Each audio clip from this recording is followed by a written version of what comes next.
Hey guys, this podcast, That Creative Life, is sponsored by B&H Photo. So if you ever need to buy a camera or you want to check out my podcast setup, just use the affiliate links in the description of either these videos or my podcast. This is an audio first podcast, so I have new episodes out every single Monday. The people who get to listen to them first are on Apple Podcasts, Spotify, Google Podcasts, wherever you listen to your audio. But most of the time, I actually do record the video, and as a lot of you guys are staying inside, I thought, hey, there's not a better time to release some of my favorite episodes as the full video episodes. What's up, everyone? I have Linus from Linus Tech Tips and many other things here with me on the podcast, That Creative Life. Welcome to the show. Hi, all.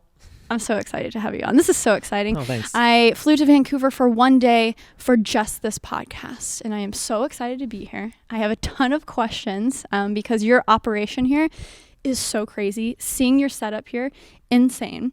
My first question, are you like a Canadian native? Like, did you born and raised in Vancouver? Oh, yeah. No, I mean, this office is like, I don't know, 60 kilometers from where I was born, actually. Okay, because I didn't That's know. about 40 miles. I couldn't do that math in my head. Sorry. What's that in miles? So I want to go all the way back to when Linus was working at the computer store. Yeah. And you had a decent salary, life is good. Yeah. What made you decide to take the jump to do your own thing? I will mute my phone. Sorry about that. You were good. He's a busy guy. Lordy. Busy guy. Yeah, even busy people can be not totally rude. So there were a couple of reasons. Number one was I had some fundamental disagreements with my boss about the direction we were going as a company. So there was one particular night, and our relationship was a little tense at that time because I had recently sent a very complainy email to the development team, all the product managers, and all the category managers because there was a new feature in our internal system that added an extra click to my workflow for something to do with inventory management, contributed absolutely nothing, increased page loading times, and was not on the list that we had provided the development team at the beginning of the year of our top 10 priorities that everyone down from the CEO to all the devs had committed to delivering to. They hadn't delivered one of those items, and instead they were working on this crap that was just making my life more difficult. It's a bureaucracy. So I sent out this email. I go, who requested this feature? Who greenlit this? This is not what we asked for. I CC basically the whole company, everyone in senior management. What was this company, by the way? NCIX, yeah. I get back, unCC'd everyone else. I get back a 3-word response. It was me from the CEO. So things are a little tense between me and Mr. Steve Wu at this point. And so it's probably, I don't know, it's like a week later or something like that. And we end up having a conversation after hours because I was there finishing something up and so was he. And he says, our number one priority as a company is to reduce our on-hand inventory. And I say, no, I fundamentally disagree with that. As a retailer, our number one priority is to sell more stuff, move more boxes out the door. Because if you sell more stuff, your on-hand inventory is not a problem. And so we'd had some conflicts over the years. Like there was this one time that I bought, do you remember Coolit systems? No. Okay, so they still exist, but they were in the consumer space before they lost a patent disagreement with Asetek. They make all-in-one closed-looped coolers for CPUs. Okay, so Coolit had to exit that business because they lost this patent dispute, and basically they had to get rid of like a few thousand of these things all in one go. They had to get rid of it now because they couldn't sell them anymore. So I bought the entire thing for like half price, and I bled those things out over the course of almost 18 months. And so there was this tension because he was mad that it was in his warehouse for 18 months, but I thought it was fine because I was making anywhere from 25 to 75% margin on it, which from my perspective is just fine. So if you're making money, it's not a problem. If you're not making money, it's a problem. So anyway, we had this disagreement. Things got a little bit heated. He said something along the lines, and I'm paraphrasing, but if you can't march behind the banner of the directive that I'm laying out for this company, then maybe you shouldn't be on the product management team. Wow. Maybe you should just make YouTube videos. And I kind of went, oh, well, that's a good idea. I'm sure he meant for him, but you were like, idea.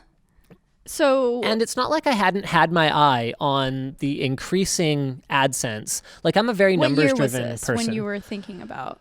So this was back in 6.5 years ago or so. Okay. So whatever year that So would be. AdSense exists. People are making money. Oh on yeah, YouTube. well, sort of. Yeah. So I'm not making a ton of money at this point, but what I am seeing is the growth. Yeah. I'm really numbers driven, and I remember very distinctly. This was with not the CEO, but with another boss that I had. I remember being so excited because for the first time ever, we had done $1 of AdSense in a day. Wow. And he's like, wow, good for you. Go get a McDouble and then get back to work. And I was like, no, but don't you see? That's double what we did 6 months ago. Growth. Yeah. It's all about growth. And he was like, cool. Call me when it's $1 million, like that kind of thing. So you were making videos for them? Yeah. Okay. Yeah. So Linus Tech Tips has been around over 10 years and I've only been independent for 6 and change. I did not know that. Okay. So it started under that umbrella. That's and right. You were searching for the independence, basically. So what happened after that conversation was I started to crunch some numbers and I went, okay, I don't know the first thing about editing. I don't know anything about shooting. The only thing I know is tech and hosting. And also I have some management skills because that's the kind of role that I was in at the company. So, and I started to try to figure out, okay, can we make this work? And I figured that yes, we could, but what I really needed was the YouTube channel. So Linus Tech Tips at that time had just under 200,000 subscribers. And I figured I could start over, but that would be really, really difficult. Like even for someone like me, and I'm not saying I'm some kind of mega genius or anything, but I'm obviously an experienced YouTuber. I know how the space works. I can build a successful YouTube channel. I've done it multiple times now. But even for me, the prospect of starting over at zero at that point was incredibly frightening. So I had to work out a deal where I could take the channel with me. Now, I couldn't take it by force. There was no legal ground for me to stand on there. But what I could do was I could negotiate. So the deal I ended up striking, and now that NCIX doesn't exist as an entity, I guess I can talk about it because there's non-disclosure agreements and stuff like that, but they're gone. So the deal I ended up striking was I bought the Linus Tech Tips YouTube channel for $1. And, well, hold on. No, I sold my soul a little. Okay. In exchange, what I gave up was I signed a 2-year non-compete. So I could not do any paid work with an e-tail or retail organization that operated in North America other than NCIX. So I would have to work for 2 years. That's right. Exclusively with manufacturers. I tied into a very bargain basement rate to continue to host the videos for their channel, NCIX Tech Tips, for 2 years. I also committed to, what was the last thing? There was something else. Oh, I signed a no poaching clause. So I couldn't hire any talent from NCIX. And I think that's pretty much it. It was mostly about the non-compete, because basically at that point I had decided I was leaving. I didn't agree with what we were doing, so I had to go. So I laid it out this way. I said, look, either I'm leaving and I'm going to Memory Express or Canada Computers or Newegg or something, or I'm leaving to work independently and I will sign a thing that says I won't help them at all. And there's a lot of people don't know, but there's a lot of behind the scenes to a lot of channels. You know, you have like Philip DeFranco with Discovery, you have Grace Helbig with My Damn Channel. Yeah. And there's so much that goes on behind the scenes, but it is really cool to hear that, yes, those 2 years were probably a long 2 years, but to be on the other side of that and to have built what you've built now is amazing, right? And I'm sure you like this much better than not having a job for a company that's out of business. Yeah. I mean, honestly, my timing was, looking back at it, was outstanding. Yeah. I got out before being at NCIX was any kind of black mark. Right. for the people who are in, because I'm surrounded by a lot of creative or entrepreneurial people, and they're faced with that fork in the road a lot, where they have that 9 to 5, right? They have that job that's it pays the bills, right? It's comfy, but there's that thing there, that side hustle, that they know that they could probably do. But were you waiting for something, for a moment, for an argument to happen, or was that just kind of a gut feeling? Were you doing things on the side that you had the confidence to make that move? Because I think a lot of people are waiting for a sign to say, okay, it's time to quit my job, pursue this. No, I wasn't. I wasn't really waiting for anything. I mean, I worked my hands to the bone for that company. I loved that company. I worked for that company before they paid me, honestly. Like, I was I'd get home from work or school or whatever, and I was on their forum helping customers decide what to buy. I was effectively a sales representative for NCIX before they ever hired me as a sales representative in their Langley store. So no, it wasn't something that was in my mind until I just saw a direction that we were moving that I just couldn't get behind.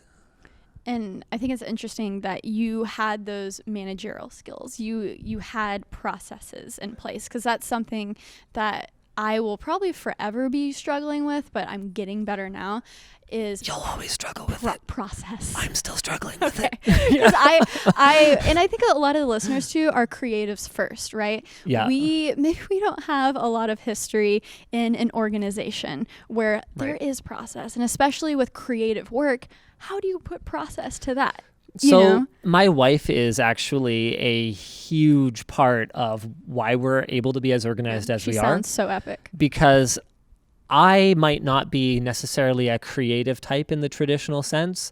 I don't know. It's funny because writing and breaking down ideas and coming up with ideas is very creative. So for a long time, until I handed over all of my writing duties to the writing staff, more than anything else, I considered myself a writer, because that's actually what I spent like 60 to 70% of my time doing was writing. And then standing up in front of the camera, well, that's quick.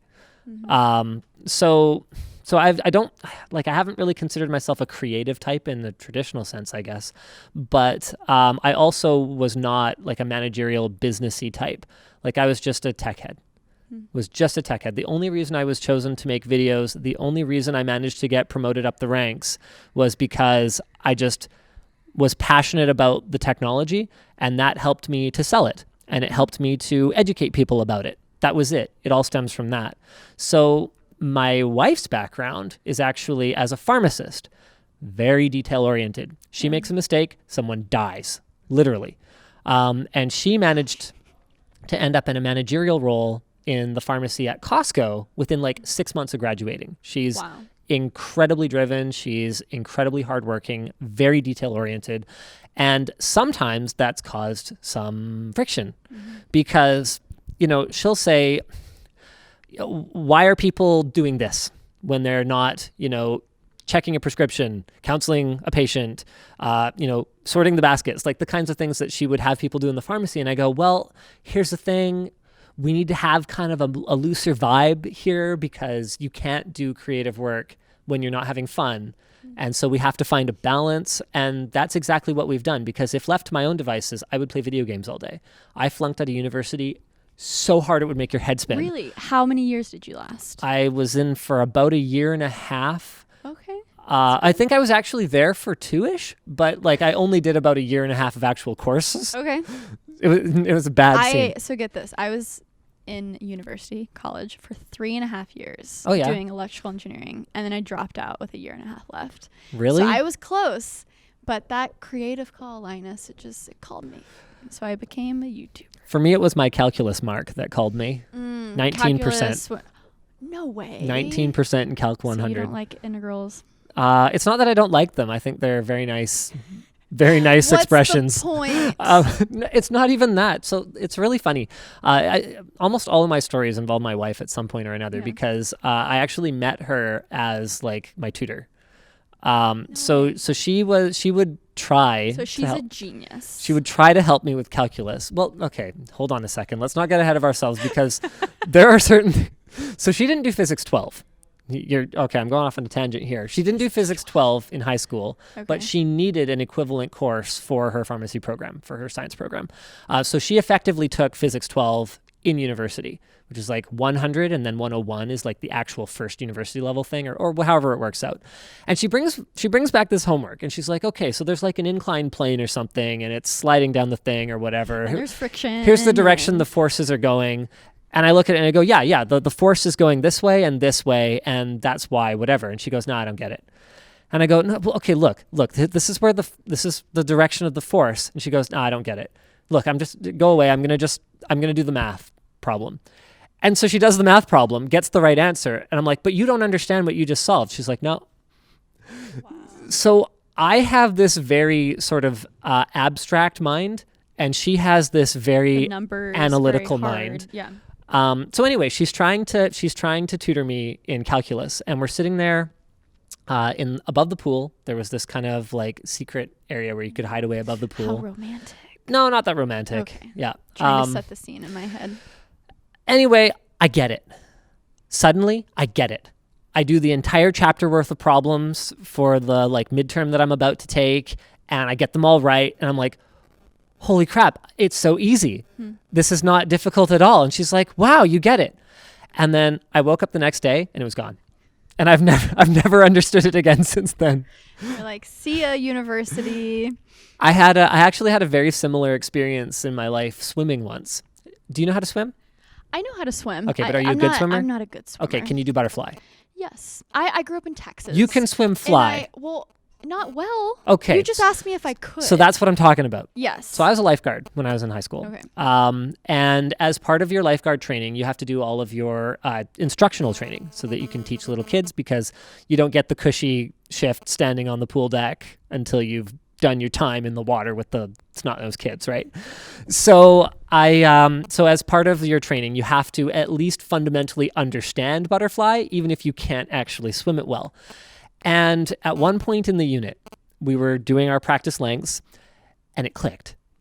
And when butterfly clicks, it's actually beautiful. I was like, oh, this is the rhythm. This is what my mom was talking about. She was like a swim club kid. Like she looked at my pathetic efforts to swim, and she was like, oh man, the standards for NLS are so lax these days. I can't believe they let you kids rescue people. Unreal. Puh.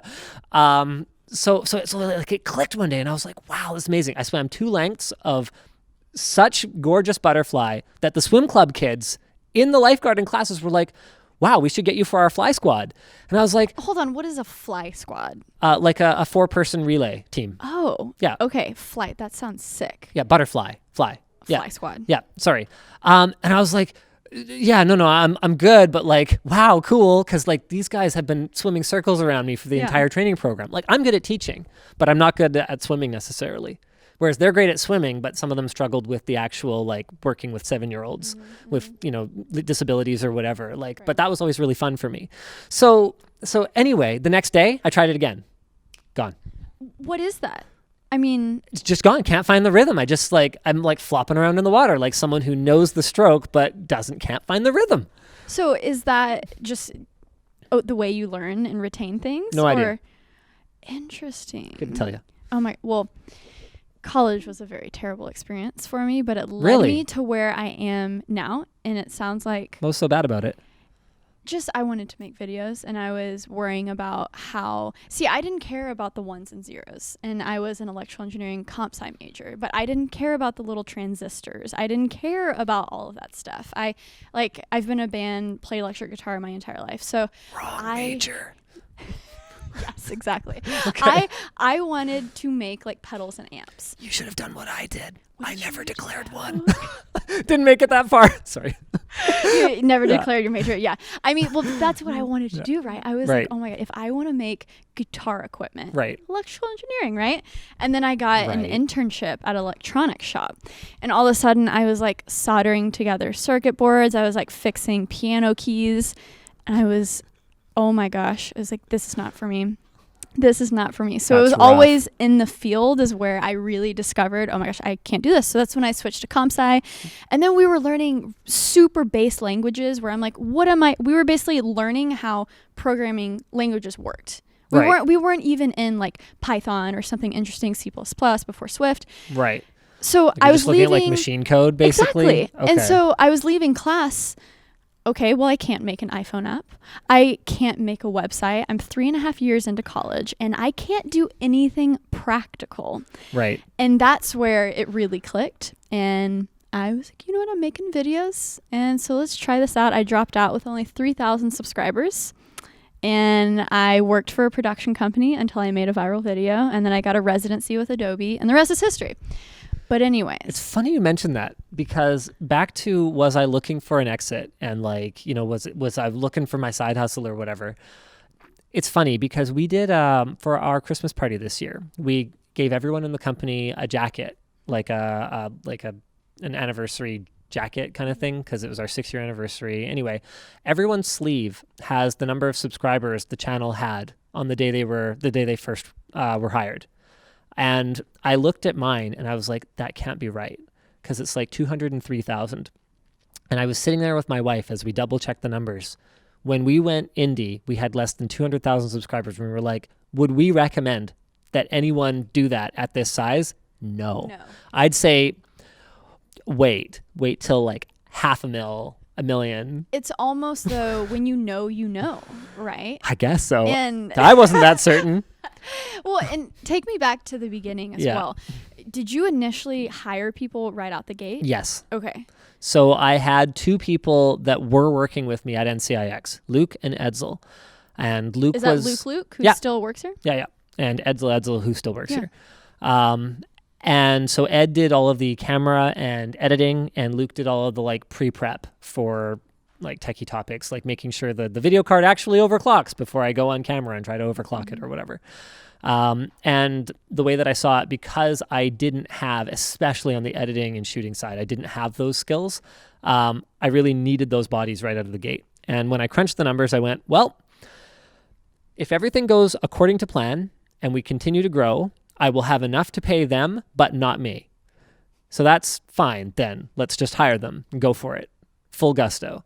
And then outside of AdSense, that was where I had to get paid. So that was when we started doing things like pre-rolls on our videos that were baked right into the video, which at the time was not nearly as common as it is now, to say the least. So you would basically, hey guys, what's up? This video is sponsored by, was it the same layout as the ads that you do now? Kind of similar. Okay. Because I think people with YouTube videos, they get scared because they say, oh my gosh, I can't do an ad. It's not authentic, right? But there's not, how do I say this? I feel like there's not as many ways to monetize YouTube as people think. You know, you have affiliate marketing. Great. You can put those Amazon links in the description, merch, but that won't compare to, you know, if you're Logan Paul, you're making the money on merch. Sure. But in terms of working with brands and AdSense, you know, I think that's really where the money is. Was that scary in the beginning? Did you say, oh no, this might risk authenticity? Or what was that like in the beginning? So, I mean, for me, it was more about making sure that we were minimizing any potential for conflict of interest. So at that time, especially like these days, I don't think anyone internally worries that my opinion of something is going to be affected by like someone's stupid sponsor spot at the beginning of the video. Like, quite frankly, there's no way that I would recommend, you know, an EVGA video card over some other brand because EVGA does advertising with us. I actually just kind of don't care about it anymore. Like, there's other people internally that handle all that stuff. And so there's systems in place right now. And I just make sure that I'm comfortable with the talking points and we go for it. Like, everything is very structured now. But in those days, I really worried, like, what would be people's perception if we did... in the beginning, it's different, right? A sponsor spot for Cooler Master on an unboxing of a Thermaltake case. Like, ooh, you know, how does that work? And it's funny to look back at it because the dollar values involved were so small compared to what we deal with now. But I was really worried about that. I was really worried about the audience perception, less that we were not authentic and more that we were just sellouts. I didn't want them to think like, oh, they're just doing this for the money. Because it wasn't. It was actually to eat. and be able to do what we do, which of course we love. So really the approach that we've always taken that has worked great for me, I hesitate to give advice to anyone about this kind of thing because everyone's audience is so different. YouTube Premieres is a great example. Our audience hates it. There are audiences that absolutely love it. And so, I'm not going to say that one size is going to fit all, but the approach that's worked for us is just being completely honest with our viewers. Hey, here's the things that are going on behind the scenes. Here's the server upgrades we're doing. Here's the editing workstations we're building. Here's the people we're hiring. And these things cost a lot of money. So here are the things that we're doing to continue to develop our business so that we can continue to bring you guys better and better content all the time. And as long as people actually believe the content's getting better, then I think we will continue to have their buy-in. And having that open conversation of these brands are supporting this operation that you guys know and love. And I think reminding people of that is important. We also don't buy into the concept of trying to hide your sponsors or your advertisers. So we've kind of there made was a lot of that in the early days though, right? There was a lot of that going around on YouTube. Like I'm not of a whistleblowing nature necessarily, but I'm definitely aware of people even now who are not disclosing. Still, they're not scared of the FTC? Well, of course not. So why would the creator care? It's not on them. I mean, we can get fined. No. Can we not? No. Oh, it's only the brands? That's right. Oh, okay. So especially when they're working with brands that are ignorant of the rules or that are just willing to skirt around them, there's a ton of undisclosed stuff going on now. I had no idea. Well, I do. Yeah, again, no names. But a lot of companies will hide it under, fees. We're paying your production company to make this. For sure. But then you post about it, but you don't have to do #ad, right? Exactly. And so it's still kind of the Wild West, which is crazy. But I think in the long game, it's always going to be better if you're on the up and up, and you very clearly. So we keep things really cut and dried. Here's what you're paying for. Here's what you're going to get that. Anything else we do is because we love the product or thought the event was really cool or whatever else. So we can keep our editorial and our sponsored content completely separate that way. The other thing is that we've just turned our shameless sponsor plugs into a meme in and of itself. And then you Speaking can have of sponsor fun with plugs, it. this video is brought to you by something completely unrelated. And that has really deflected, I think, a lot of the upset that other people deal with, where they're trying so hard to make it integral to the content or to blend it in that from my perspective, I'm just going, own it. Own it. Embrace it. You're sponsored. Why are you ashamed to be sponsored? You work hard. And in my case, I've got a team of 25 people that rely on this money to come in. I can't pay people in goodwill. So apparently you can pay them in NVIDIA graphics cards, though. Okay. That contractor who came in and did our lighting grid, yes, that actually was a thing that happened. But not your employees. That makes sense. No, my staff has to buy gasoline and food and shelter. Well, speaking of 25 people, and I'm sorry if it seems like I'm hounding on this, but I'm just hiring my first full-time person recently, congrats. Which is a big deal because I've always just had freelancers help. Yeah. And always done pretty much everything myself. But you're a manager now. Okay. It's like a promotion. I have questions. Yeah, Linus, sure. Okay. People, delegation, going back to process, right? Yeah. So the first hires that you did obviously were very necessary. You have to have people film, edit, set up. Yes. When you started hiring beyond that, was that when you were starting to think, okay, do I have to have actual interview questions? Or in terms of the scaling, when did the process come into play? Did you know, did you have company culture at 3 employees? Or when did those certain steps that you hear people talk about all the time, have those ever come into play? Or do you try to create an environment that's hey, we have fun as long as we get stuff done, we're good? So we've always had, I've always believed that the general should lead the charge into battle. And so what I've always tried to do is just demonstrate what my expectations are for how we get things done. And sometimes that's bit me in the butt because there's a trickle-down effect of my general disorganization on this place. But there's also, I believe, a trickle-down effect of that I believe in working hard. I believe in not cutting a corner. So unless you have to, unless there's a compelling reason to, we're data-driven. So we're data-driven and we work hard. We're not going to waste our time. We're not going to waste our resources, but we're also not afraid to do something above and beyond. And the last thing is that we're not afraid to change. So when we started, we were predominantly an unboxing channel.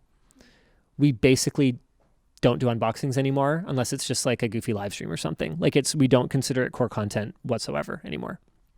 So you said something interesting that happens from time to time. I try really hard and it's like, yes, success. Well, and unboxing stuff is very topical and it's not necessarily that evergreen content, right? No. And so people are going to watch that for 1 week, but then they're not going to watch it for weeks to come.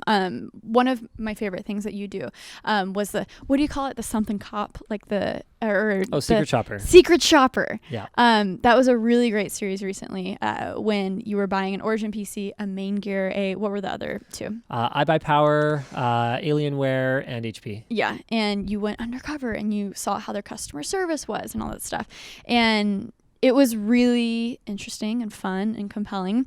How has your content evolved throughout the years? What made you decide, though, like, okay, we're not doing unboxings anymore? And how did you get to the point where you have a lot of cool themes going and it's fun, it's beyond unboxing stuff? So I was on Ritalin as a kid, diagnosed by my child psychologist because my parents were divorced and things were complicated.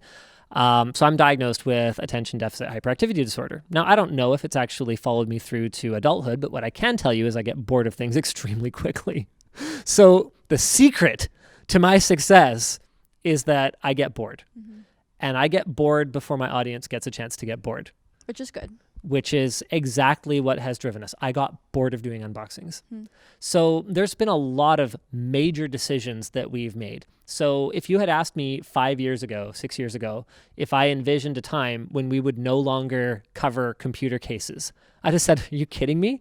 Computer cases get so many views. They're big, they're tangible, you can manipulate them on camera, they're tactile, you can like slide drawers in and out of them. Like they're great for video. They're great fodder for video. Whereas something like a CPU is tougher. How do you do B-roll of the 20th CPU? You know, it's hard. I just said you were crazy. When's the last time we did a computer case video? You probably wouldn't know. That's fine. I don't care. It's been a long time. And the reason for that is I got bored. The computer case industry has been in cost down versus innovation up mode for the last 5 years. And I don't find them interesting anymore. So we killed it. Mm-hmm. And so that's the kind of mentality that we've tried to take to our content. Just because something is performing well, if we're not finding it interesting, then let's just kill it.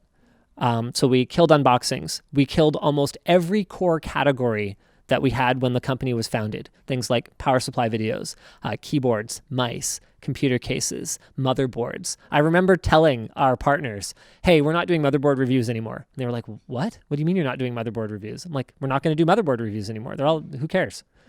And they were like, well, what do you mean, who cares? I'm like, we care. Yeah, all the features are baked into the CPU now. Like literally the memory controller's on the CPU, the PCI Express controller's on the CPU, the motherboard is just a PCB that it plugs into. Yeah, you put an audio chip on there and network chip there, good for you.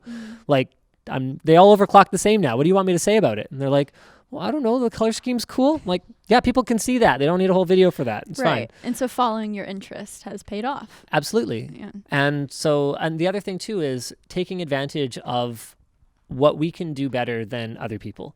And I don't mean because we're like geniuses or anything. I think I have a very smart team, to be very clear, but not because we're like smarter than the other guy, but just because of the way that we're set up. Mm-hmm. So Scrapyard Wars has been an incredibly popular series for us over the years. And the reason we ultimately decided to do it was because we can. Can you explain to them what that is? So Scrapyard Wars is kind of a reality show where 2 people, or sometimes 3, or sometimes more actually, go head to head trying to build the best possible deal or get the best possible deal on a gaming PC. And it's by hook or by crook. You just get cash money at the beginning, and there's usually some kind of twist.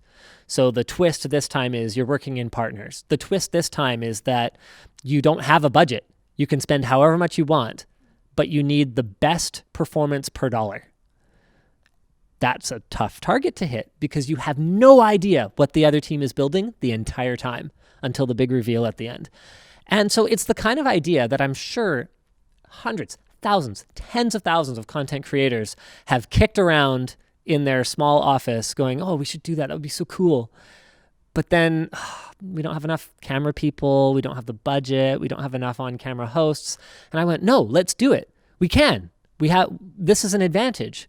This is something that no one else can do because I've believed for a long time in going to work every day and grinding away at it.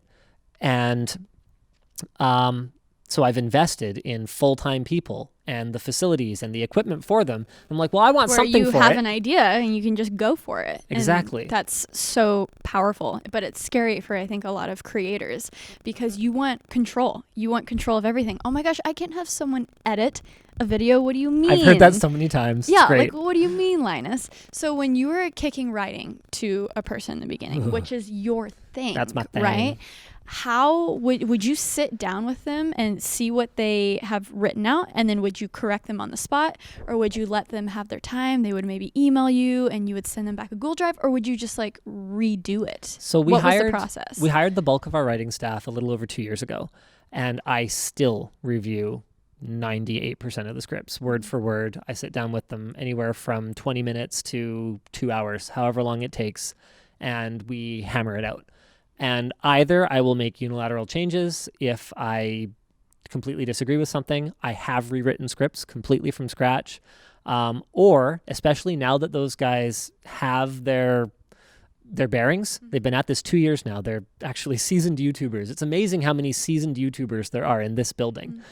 I tend to defer to them as well. I'll say, look, I don't agree with that, but if you feel strongly, let's do it and see how it goes. And if it goes well, then you get to say neener, neener, neener. And if it doesn't, then don't do it again. Yeah.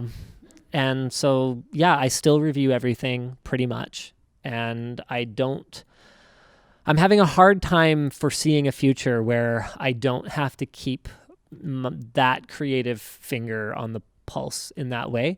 Truthfully, I don't actually watch the majority of our content, like the actual finished videos. Wow. So I review with the writer what the concept is, what the script is, pretty much word for word, and then any ideas that we have for like funny skits or anything kind of edgy, and then that's it. So I think that's proof that what you're good at, what you love, you're always going to have a hand in it. But for the stuff that isn't that, delegate, delegate, delegate, and do not be scared to do it. And we have made so many mistakes. Every person here has made an entire person worth of boneheaded errors or lapses in judgment or whatever you want to call it. But you ultimately probably wouldn't be here. No. You got to let people do mistakes. And I think that's what's so scary. Because that's the other advantage we have. We are not just one person. People go, oh, Linus, where do you get your ideas from? And I say, the 20 friggin' people that walk in this building every morning. We are a team. Which a lot of that, when I learned that, I was like, what? What do you mean he has that many people? And for me, I was like, that is inspiring. That needs to be me one day. But it's so cool because I think I don't know if it's ego-based or what it is, but you just think that no one can do what you can do. And in the beginning, that's fine, but it gets in the way. And I think it's really hindering a lot of people's creativity. So I applaud you, sir. Oh, well, thanks. Yes, I have a few things on here that I want to touch. So yeah, for sure. What do you think about, we're seeing them on the YouTubes, they're gifting YouTubers with the LumaForge jellyfish. Oh, the LumaForge jellyfish. Yes, because I want to hear your perspective because you're the server guy, right? You're very good at, taking it from scratch, making people servers. But then here comes this solution that's mainly on the other side, right? For Apple machines. Yep. And we're seeing it in a lot of YouTubers spaces. So I want to hear your thoughts. And I think, do you know the exact how much they're? They're like $20K or something. No, I think they're more than that. I think they're somewhere in the neighborhood of 40 grand. 40 grand. Yep. Very expensive servers. Like I should have written down the details. Do you know 60 terabytes? 100 terabytes? I think it's 80. 80 terabytes. If I recall correctly. Yes. So what do you thoughts? When I first heard about this, so for one thing, I know some of the people that I worked with setting up servers for them are using Jellyfish now, or using Jellyfish in addition to what I set up for them. And the thing that I think a lot of people don't necessarily realize is that one server is not inherently better or worse necessarily than another one. When you walked in, actually, we were shooting a video on a server that would be completely useless for storage. It was a super thin thing, could only take 4 drives, and it was designed as like a high-frequency financial trading machine. So it had like an overclocked CPU in it and almost nothing else. Super weird machine. So some servers are designed more for backup, and that was the ones that I was setting people up with. Or you could kind of adapt it a little bit. You can add like a high-speed solid-state cache that you could edit off of, but it would be small. Whereas other servers are designed more for... to work off of. Yes, real-time work off of them. So the machine that we use for our editing, so we've got anywhere from 5 to 7 editors working with red footage off of one box at the same time. All our footage is on that one machine. Of course, replicated to another one in near real time. Mm-hmm. Like if it fails, it's fine. But it's totally different from anything that I built for anyone because they didn't have teams the size of ours, and it was kind of unnecessary and it was quite expensive. If I had known that I had a budget of $40,000, I mean, I haven't actually used the Jellyfish, so I don't want to speak out of turn or whatever. But I could have, I'm pretty sure, fairly easily built something that absolutely cleans its clock in terms of performance. Mm. I mean, the one that we use is at least an order of magnitude faster than that thing. And how much did it end up being price-wise? So that thing, see, here's the thing though. Not everyone wants the kind of solution we have. Mm-hmm. So the box... And it's something that you built, right? It's not something you can go and buy online for $10K. Well, you can. Okay. So the box itself is from a company called Supermicro. It's a bare bones server. So you just add RAM, CPUs, and storage pretty much, and an operating system. So you could probably get that up and running for a few grand, maybe like 3 to 5. Don't quote me on that because it's kind of an older server now at this point. I don't know if they even sell that one anymore. And then you basically just populate it with your own drives. And see, I'm willing to do stuff like buy consumer grade SSDs off eBay. So mine is actually full of Intel 750 series 1.2 terabyte drives, install them myself, run Windows storage spaces, configure my network shares. Like I'm willing to do that stuff, but not everybody is. Some people just want to focus on making the video. And so for those people, my solution is not necessarily the right one. So I actually I haven't talked about this before, but I have a video planned called What Have You Done? With 2 question marks. That's what I intend to have as the title. I intend to take some of my friends who are using Jellyfish, and basically I've set a goal for myself of completely, utterly destroying the Jellyfish in terms of utility and performance for less money. And I'm pretty sure I can do it. When I saw those videos popping up, I immediately thought of you because, you're very knowledgeable with servers and stuff. But when I saw that price tag, I was like, oh, I bet Linus could kind of... They basically bought the server equivalent of a Mac. Yeah, that's true. That's true. And for some people, that's cool. I mean, you're using an iPhone right now. You're looking at your iPhone 10. Peach. It's whatever the 10R. That is. It's the Peach 10R. I'm sorry. Come on, it's got a Linus. I pay. I got to be honest with you. What is your phone? I daily drive a Note 9. Okay. Yeah. I like the Note. iMessage. The Note 9. AirDrop. What do you mean iMessage? iMessage, Linus. Right, but what does it do? Okay. I don't think, maybe it's a thing over here because I don't use WeChat or whatever the other things are.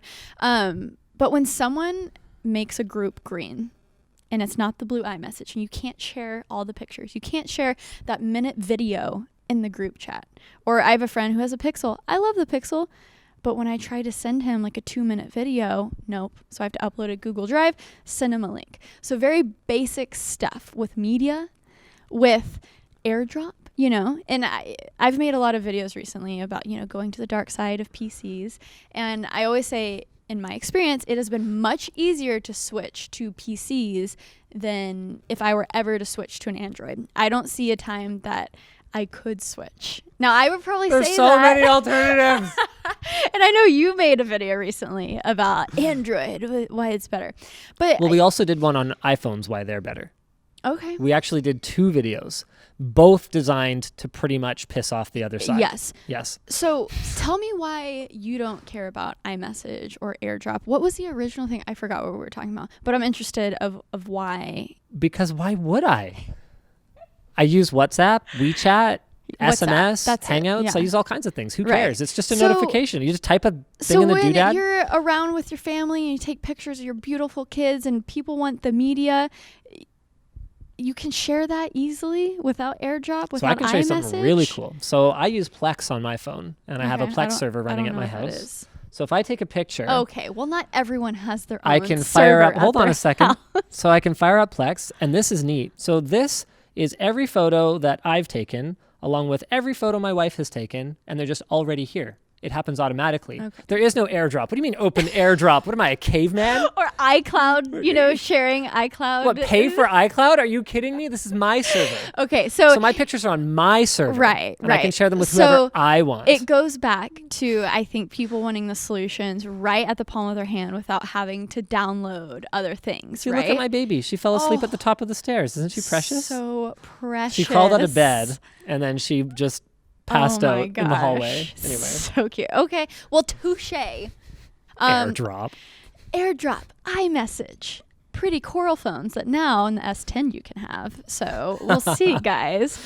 I have to confess that I just am not sure if I care that much about phones anymore. Again, attention span. I didn't watch the S10 keynote. I didn't go. And I actually haven't watched any videos of anyone. And nope. That's something that I'm feeling too. The last phone cycle, I was doing everything. I was at the Apple event. I was at the Samsung event. It was fun. Great. The Pixel was the last phone I did. And when OnePlus emailed me, he was like, hey, I would love to send you out a review unit. I literally emailed them back very politely, but was like, I can't do another phone video. Like, thank you so much. Like, that fingerprint sensor, great. But I just can't do another phone video.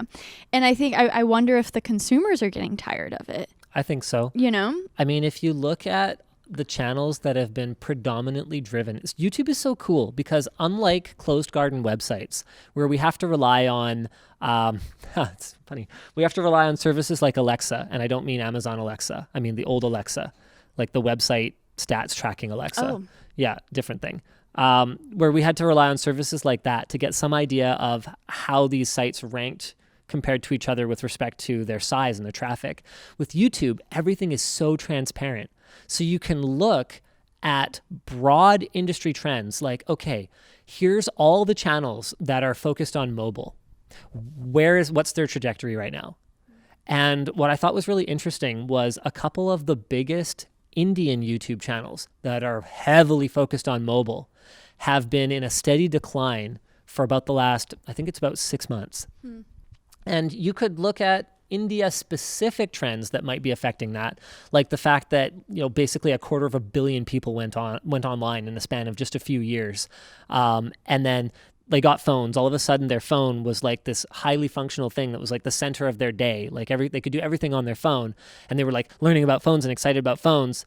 And then there's a couple things that happened here. One, budget phones got good enough that you didn't need to upgrade them every cycle. So maybe you didn't need to keep up on them so much.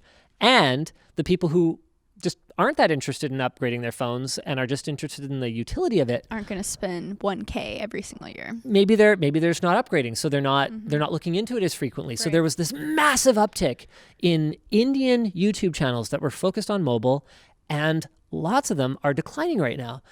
And so maybe there's a certain amount of phone fatigue that's happening everywhere else as well. Right. Of course, you'd have to spend a lot of time and you'd have to interview people. There'd be a lot of, there's entire firms that are dedicated to this kind of market analysis, but it's something that's worth having a look at. And the title for my iPhone XS video was Even Apple's Tired of It, or something like that. Did you watch that keynote? They were so bored. They didn't care. They were like, all right, well, I guess we need to sell a few million of these, so we should probably fire up the Steve Jobs Memorial Theater and like, I don't know, some PowerPoint or whatever, the Apple slides or whatever they call it. Right. They didn't care. They were bored. Yeah. And you can tell. That's why it's so important for us to have a culture of having fun. Because as soon as we stop having fun making videos, people won't have fun watching them. I was bored watching that keynote because they were bored making it. Well, and you said you're data-driven as well. So do you personally get into YouTube analytics, and are you every day comparing one thing to the other? Like, what is the first thing that you notice? Watch time, or how many videos you're posting and how many views? Or what are things that you're looking at that means success, that means you have to pivot, or that means, oh, okay, this trend, that's out? So overall channel viewership is really the big focus for us, driving more overall channel viewership, even at the expense of maybe doing stuff that's more viral in the moment. Click-through ratio is obviously huge. You can access that really amazing chart in the new Creator Studio. Most of it's terrible. This chart's really amazing, where you can see how a video's trajectory is out of the gate with the real-time stats compared to normal. And you can also see the click-through ratio on the thumbnail title, see if that's working. That is so valuable. But the big one we're looking for is making sure that overall as a company we are growing. I had mentioned we're slumping right now. So our December was our biggest month ever, and then our January was bigger yet again, and our February is back to like, I think, August, September last year levels in terms of overall viewership. And so something that I'm wondering is if we, maybe we overdid the clickable thumbnails a little bit. Maybe people are a little fatigued on that style, or maybe we haven't. What does that mean? Clickable thumbnails, just the more clickbait? I don't consider it clickbait. Okay. If it's honest. Right. So if it is what actually happened. Oh my gosh, face. Exactly. Gotcha. So click enticing, but not necessarily, it's not a bait and switch. Right. It's what it actually is. Right. It's not just like putting boobs in a thumbnail just to like get desperate dudes to click on it. Like, it's different. So anyway, another idea, maybe we're not focusing enough on evergreen content, because that's something that's really important to us. We see every video we publish as 100 views a day in perpetuity. And if it isn't, well, then that probably wasn't a very good video, which is one of the reasons that we've stopped covering keynotes and announcements. We haven't commented on the Galaxy S10. We'll just wait and we'll do our review. Right. Because that kind of stuff has a short shelf life. Right. And is that where you try to bring in your other channel, Tech Linked, and try to do that more topical stuff? Is that why you saw the need for that channel? That's been such a success for us. Really? Yeah. Yeah. No, and it's great because I think you can ride off of those topical waves, but at the same time, your audience already has so much good stuff to go back to, whether it's on that channel or your other channels. Yep. Which is crazy. Because like to me, it's all about competing where you're strong. And we are not strong in being there in person at the exact moment it happens and listing out the specs that the manufacturer just told us. Why are we not strong in that? Well, because I have a family and because I have a big team of people, and it's hard for me to just be globetrotting all the time. It's actually I'm getting older. Like, I'm really noticing like jet lag wasn't a thing for me. And it's like, it hits me really hard sometimes now. Yeah. I can't keep doing that forever. Like, my kids are 6 now. My oldest is going to be 7. And for the last 6.5 years, I've been running this fledgling company and I haven't seen him as much as I should. I can't keep doing it. Yeah. So that's not my strength. That's the strength of people who are younger and more energetic and more passionate about whatever new phone is coming out than I am. So, okay, let's engage where we're strong, which is more analytical type content, more entertaining content, content where you've got multiple hosts that are playing off of each other or bantering or whatever else, taking advantage of our production team versus trying to compete where anyone with a camera and a shotgun mic is on the same playing field. Right. Which is something that people try and fail a lot, is bring in new hosts, right? And so that's something that is so cool that it works for you, because I think, your audience has grown to love these other personalities. But I think that's so hard for people. It takes so much time and it's so much work. Yeah. So how does that start? You're just, hey, Luke, hey, blah, blah, come on the channel, say what's up, maybe do some more, maybe personal vibe. I know it's always based in tech, but how long did it take for the audience to learn of a new personality? And then, how long did it take to get them in front of a video by themselves? So the general rule, we don't allow people on camera until their probation's up. And even then, it's in a very limited role. You shouldn't expect to speak on camera until probably about a year in. That gives the audience time to warm up. Right. And then you shouldn't expect to actually host a video until you are 2 years in. Now, there have been exceptions. So it's used as an incentive, too. That's kind of like, you have to be around and know what's up before you're on camera. Not necessarily. It depends on the people's person. ambition. Yeah, so we have people on staff who are plainly gunning straight for on camera. That's what they want. That's what they breathe every day. It's like, how do I get on camera? But then we have people who have been far more reluctant to appear on camera. Like Luke didn't have a super strong passion for being on camera. It just happened naturally because he started co-hosting the weekly podcast with me. And then, people wanted to hear from him since he was doing a lot of the product testing. And we did a very slow handoff. So it started with us co-hosting the podcast. Then I would do some of the talkie at the beginning of the video. I'd hand over to him to discuss benchmark results, and then he'd hand back to me to do the conclusion. Then he started hosting them all on his own. And there have been other people where we've started them out on secondary or tertiary channels before they actually make an appearance on Linus Tech Tips. So it's baby steps. Always right? baby steps. Baby steps. The last thing you want is a bad first impression. You want to have built that because the thing I think a lot of people lose track of, even though we're very numbers driven, we understand the audience is actual freaking people. Like every one of those 100,000 views is a person with their eyeballs pointed at a screen somewhere engaging in with this content. And so there's a relationship there. You can't just, some people have pulled it off, but in general, you can't just take the person that they've built this relationship with for 10 years in some cases and just sub them out. It's like if someone took my mother and just swapped her out for some other lady, how am I going to... She might be a super nice lady. That's not my mom. That's a great example. Yeah. Because some days I'm like, oh my gosh, someone just take over this video.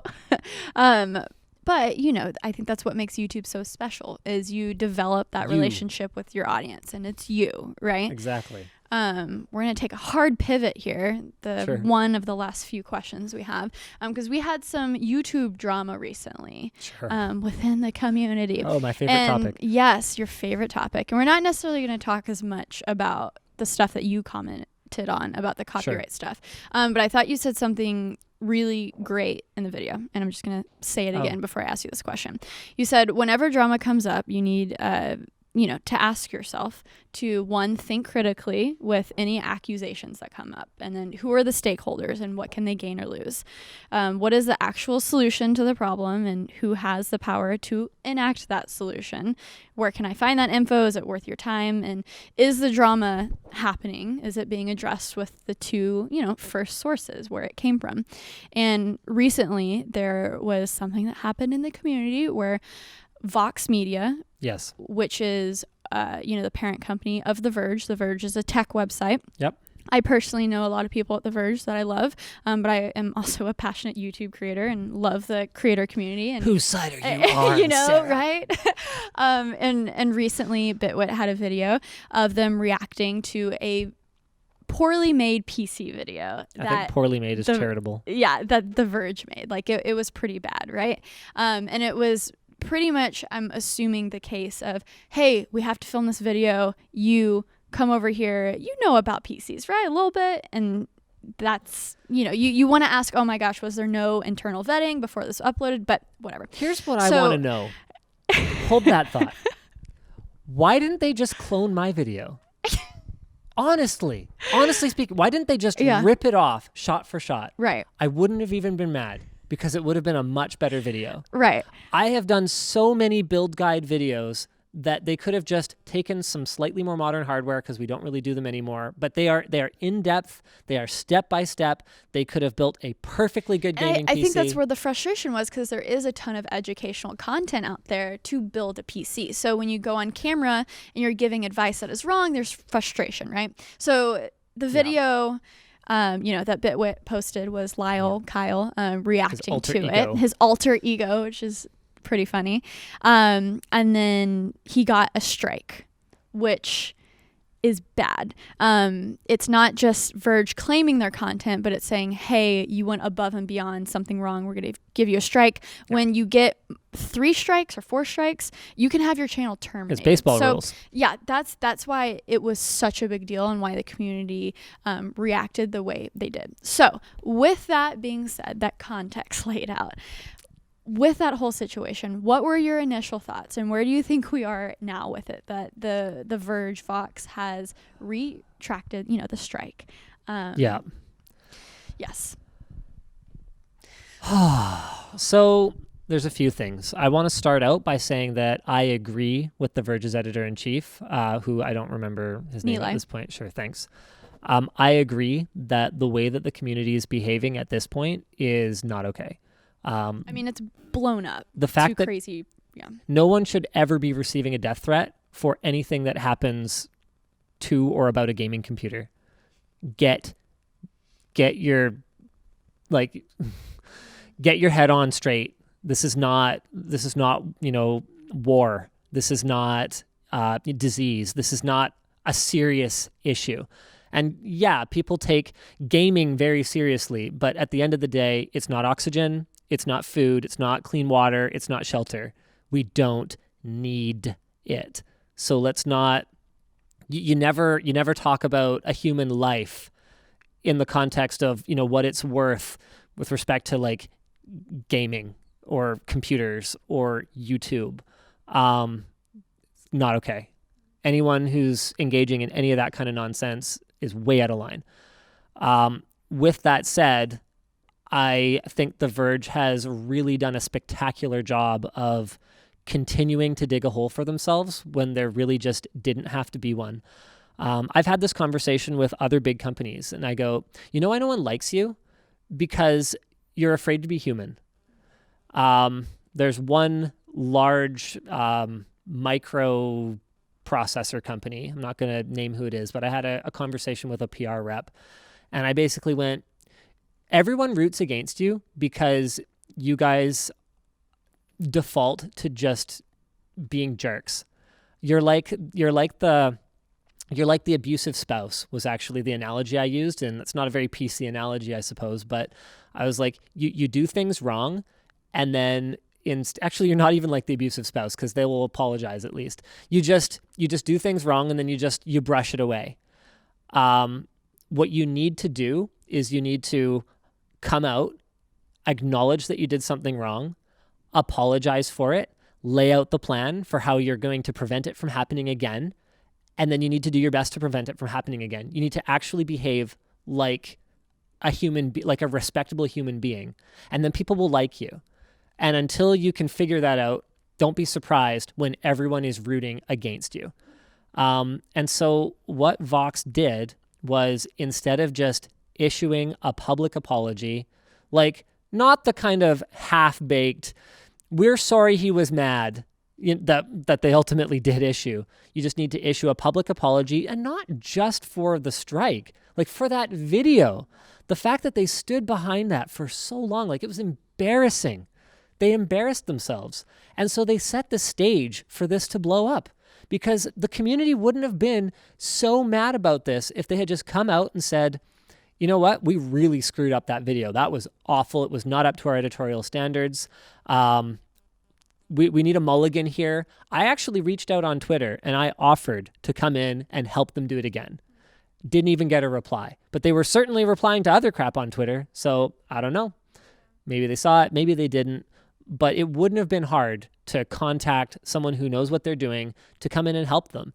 And whether for a fee or whether for free, I would have done it for nothing. But I think they put themselves in a position where they didn't just be human. And I think Kyle had every right to be mad. And now we just need to move on. But they also, by just saying, guys, we just need to move on, are still doing it, which is why people are still mad.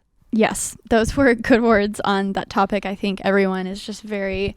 I try to make good words. You make great words, Linus. And I think I just think it's because there's a lot of passionate people on both sides of this, right? Yep. And so I think that's why it's still going on. But I think you're definitely right. In a lot of the situations, in the back of my mind, I'm kind of just like, oh man, if like the owning up to it and the apologizing, I think that would have meant a lot to the people involved. Of course. You know? And the do-over. Because remember, it's not enough to acknowledge you did something wrong and say sorry. You have to actually create an action plan and then actually do it. Right. Yeah. Good stuff. We got into a lot of good things today. Thank you so much for being on, Linus. Yeah, no, my pleasure. And are there any things that you want to put out into the world? Anything else? Subscribe to PewDiePie? Subscribe to PewDiePie. Subscribe to Linus Tech Tips. Tech Quickie too. We didn't talk about that, but you have a lot of great channels. Thank you so much. Make sure, guys, to subscribe on Apple Podcasts, Spotify. There is a YouTube channel where you can see daily inspo clips, 3 to 5 minute clips at youtube.com/thatcreativelife. Thank you so much for being on. Oh, my pleasure. Thanks. Woo.